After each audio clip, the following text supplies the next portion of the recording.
Welcome to part 6 of our series of short videos that discuss a curriculum for corneal suturing we've used to train our residents over the past 15 years. Hello, I'm Maguire, corneal specialist here at Mayo Clinic, and in the 6th video we will have an overview that takes all the information we've learned on engineering our perfect suture and putting it together in one flowing whole. Our goal is to finish with a suture that is radial, deep, and the same length on graft and host. Wound compression should be perfect, neither too loose or too tight. Everything we've learned in earlier videos deals with the setup positions that allow us to accomplish 3 simple movements. First, a setup that allows us to drive the needle through the host on a straight line that begins just in front of the forceps tip on the top of the graft and exit just below the forceps tip on the deep edge of the graft. Second, a setup that allows us to drive the needle on a straight line parallel to the deep surface of the host. And finally, a setup that allows us to drive the needle to the surface at a right angle and exit a proper distance from the wound edge. After that, we tie to give good wound apposition. Previous videos showed the setup for each step. Now let's put it all together in a fluid whole. Identify your landmarks for length, depth, and radiality. Position the flat of the needle on the host.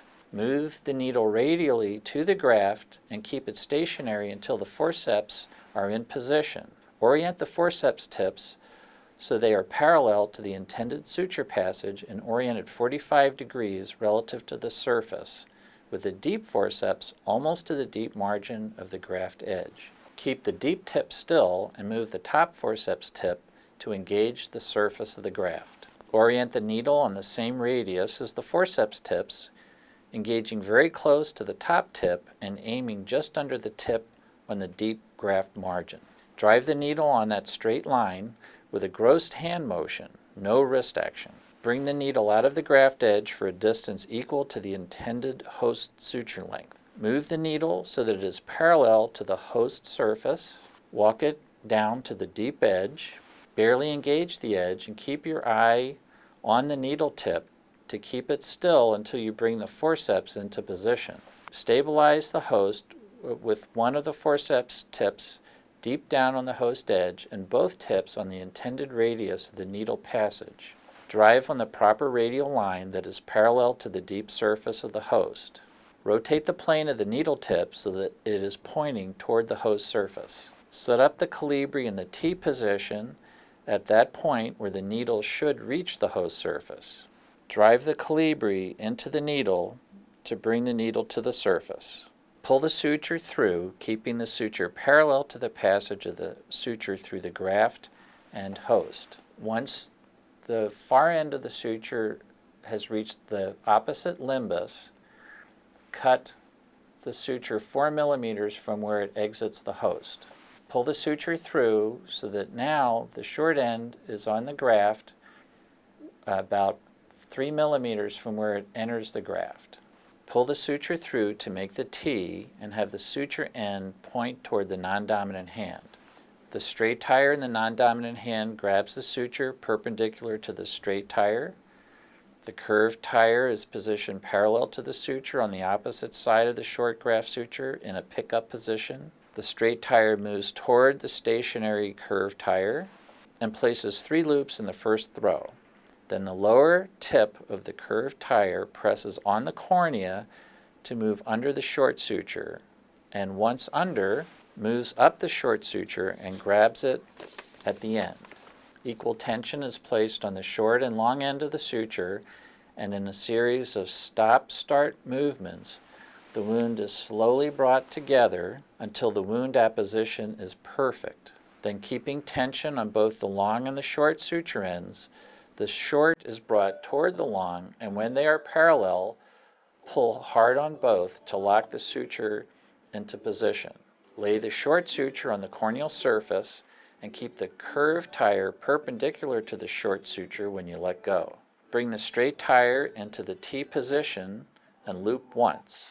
Grab the end of the short suture. Pull the short suture to the host side and pull gently on both the short and long ends, keeping the loop circular and positioned over the locked first throw, and slowly pull the knot tight. Do another loop using the same T-position technique and pull the short suture to the graft side, and your knot is complete. Do it all right, and the suture should be radial, deep, well opposed, and should have the same length on graft and host. And now animation without any further description.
I hope this video series has shown you how with a little bit of thought and training, a surgical neophyte can learn how to engineer a corneal suture so that it has the proper length, depth, radiality, and suture compression.